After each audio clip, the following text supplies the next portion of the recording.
श्री शिवा नमस्तुभ्यम। ओम नमः शिवाय। आप सभी का स्वागत है आपके अपने YouTube चैनल पर। नवरात्रि के दूसरे दिन माँ ब्रह्मचारिणी की पूजा अर्चना करने का विधान है, जो तपस्चारिणी, अर्पणा और उमा के नामों से भी जानी जाती है। माँ ब्रह्मचारिणी प्रेम, ज्ञान और बुद्धि का प्रतीक है।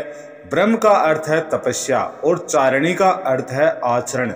आचरण करने वाली यानी तप का आचरण करने वाली देवी। वहीं देवी के इस रूप को माता पार्वती का अविवाहित रूप भी माना जाता है।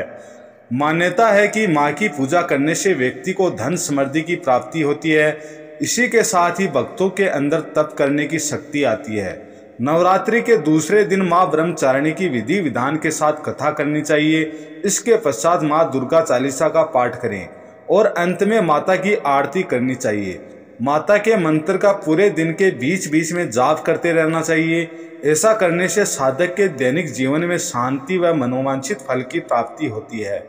माँ ब्रह्मचारिणी मंत्र: ओम देवी ब्रह्मचारिणी नमः, क्लीं श्रीं नमः।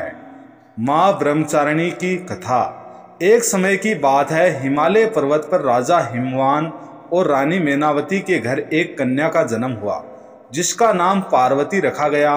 पार्वती बचपन से ही बहुत ही सुंदर और गुणी थी, लेकिन उनके दिल में भगवान शिव की आराधना करने की गहरी इच्छा थी। जब वे युवा हुई तो उन्होंने भगवान शिव को प्रसन्न करने के लिए कठोर तपस्या करने का निर्णय लिया। उन्होंने पूरी तरह से ब्रह्मचारिणी जीवन जीने का संकल्प लिया, जिसका मतलब था कि उन्होंने सभी भौतिक सुखों और इच्छाओं को त्याग कर केवल भगवान शिव की आराधना में लीन हो गई। वे वर्षों तक केवल फल फूल खाकर और बिना किसी आराम के तपस्या करती रहीं। उनकी इस कठोर तपस्या और समर्पण को देखकर देवताओं ने भगवान शिव से अनुरोध किया कि वे पार्वती को दर्शन दें। भगवान शिव उनकी तपस्या से प्रभावित हुए और अंततः उन्हें दर्शन दिए। भगवान शिव ने पार्वती को उनकी तपस्या और समर्पण के लिए आशीर्वाद दिया और उन्हें अपनी पत्नी के रूप में स्वीकार किया। इस प्रकार पार्वती की तपस्या सफल हुई और वे महादेव की पत्नी बनी।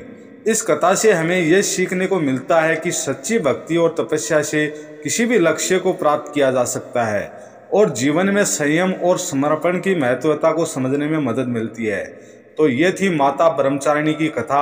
आप सभी से निवेदन है, चैनल पर नए हैं तो चैनल को सब्सक्राइब करें, वीडियो को लाइक करें, कमेंट में हर हर महादेव लिखकर ज़्यादा से ज़्यादा शेयर करें, जिससे कि वीडियो की अगली नोटिफिकेशन आपको मिल सके। ओम नमः शिवाय। श्री शिवा नमस्तुभ्यम।